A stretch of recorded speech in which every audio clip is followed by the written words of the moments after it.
Salut les amis et bienvenue dans cette nouvelle vidéo de news où on va voir l'actualité de la WWE où les choses ne vont pas pour le mieux ces derniers jours.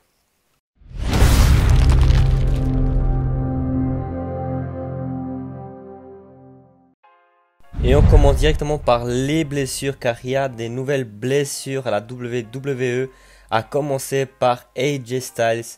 On peut noter qu'AJ Styles a loupé les live events du week-end passé et donc d'après Dave Meltzer, AJ Styles souffrirait d'une hernie, mais cela ne serait pas très grave car AJ Styles, on le sait, il est annoncé pour les prochains live events du week-end qui arrive. Un peu plus grave que AJ Styles, c'est notre ami Seth Rollins. Il semblerait que Seth Rollins souffrirait de douleurs au dos et donc devrait louper les prochaines semaines. On ne le verrait plus trop les prochaines semaines et donc par conséquent Elimination Chamber également. Et donc on peut noter que l'angle qu'il y a eu la semaine passée avec Brock Lesnar où il a subi 6 F5 était justement pour justifier l'absence de Seth Rollins ces prochains temps. Dans le même cas, on retrouve Sasha Banks qui elle aussi n'est pas autorisée à lutter par les médecins de la WWE. Et donc c'est aussi à cause de ça que notamment l'angle au début de leur match par équipe a eu lieu où Bayley et Sasha Banks se sont fait attaquer. Et donc Bayley qui est allée remporter le match à elle toute seule sans l'aide de Sasha Banks qui était impuissante aux abords du ring. Et donc Sasha Banks ne serait pas du tout autorisé à combattre dans un ring, mais la WWE pense que Sasha Banks pourrait se rétablir à temps du pay-per-view qui arrive, Elimination Chamber, et c'est pour cela qu'ils sont allés de l'avant en qualifiant quand même l'équipe de Bayley et Sasha Banks. Donc, et donc on devrait la revoir d'ici, au pay-per-view en tout cas.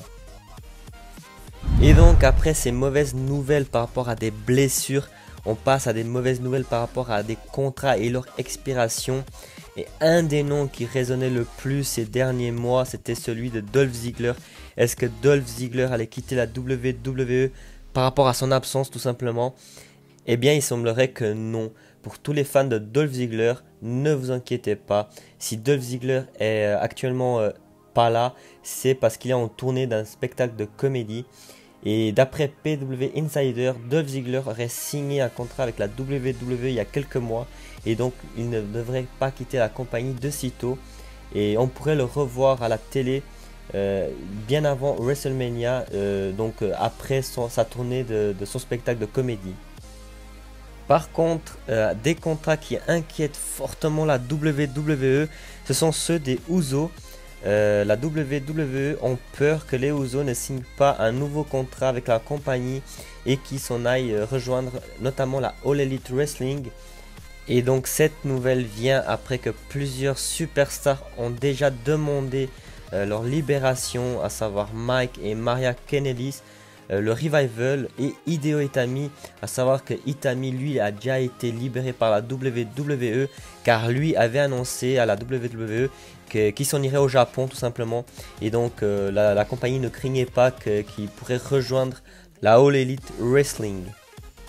Et donc d'après PW Insider, les contrats des Usos arrivent à échéance en avril et donc l'équipe tag team pourrait bien laisser leur contrat se terminer et s'envoler vers la All Elite Wrestling. Et si c'est le cas, si ça arrive, on pourrait aussi se demander à quand la fin du contrat de Naomi.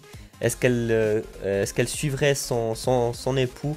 C'est des questions qui font peur à la compagnie, à la WWE. Et il y a de quoi. Et un autre nom, un grand nom qui pourrait prendre le même chemin, c'est celui de Randy Orton. Alors Randy Orton, on sait qu'il est très proche de Cody Rhodes. Et donc Randy Orton a parlé ouvertement d'une possibilité de négociation avec la All Elite Wrestling. Et donc peut-être qu'il pourrait prendre le même chemin de ces derniers, à savoir attendre la fin de son contrat pour finir sa carrière de lutteur avec la compagnie de Cody Rhodes. Donc à savoir quand même que son contrat se termine en janvier 2020 avec la WWE. Et donc il serait pas prêt de quitter, c'est pas pour tout de suite, mais c'est quand même la All Elite Wrestling, c'est quand même une option forte pour toutes ces superstars qui ne sont plus satisfaites avec la WWE. Et donc ça devient très inquiétant pour la compagnie de Stanford. Et pour finir, un dernier nom qui est associé à la All Elite Wrestling récemment, c'est celui de Finn Balor, mais celui-là n'est que pure spéculation des fans, car Finn Balor a récemment tweeté 2 photos, une avec Chris Jericho et une autre avec Pac, à savoir Neville quand il était à la WWE. Donc c'est 2 superstars qui ont déjà signé des contrats avec la All Elite Wrestling. Et est-ce que Finn Balor nous tease un éventuel changement pour la All Elite Wrestling, ou c'est juste des photos comme ça, postées sans aucune arrière-pensée? Quoi qu'il en soit, les fans ont beaucoup spéculé là-dessus, et ça nous fait que Finn Balor aussi rentre dans cette liste de superstars qui pourraient changer d'air très bientôt. Et donc voilà les amis, c'est fini pour cette vidéo. Alors cette vidéo elle a été un peu particulière car on a parlé beaucoup des blessures et des contrats.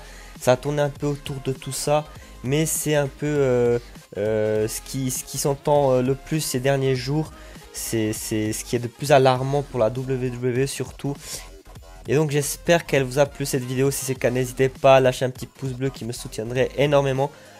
Partagez la vidéo également, ça pourrait beaucoup me soutenir. Et je vous dis à tout bientôt pour une prochaine vidéo.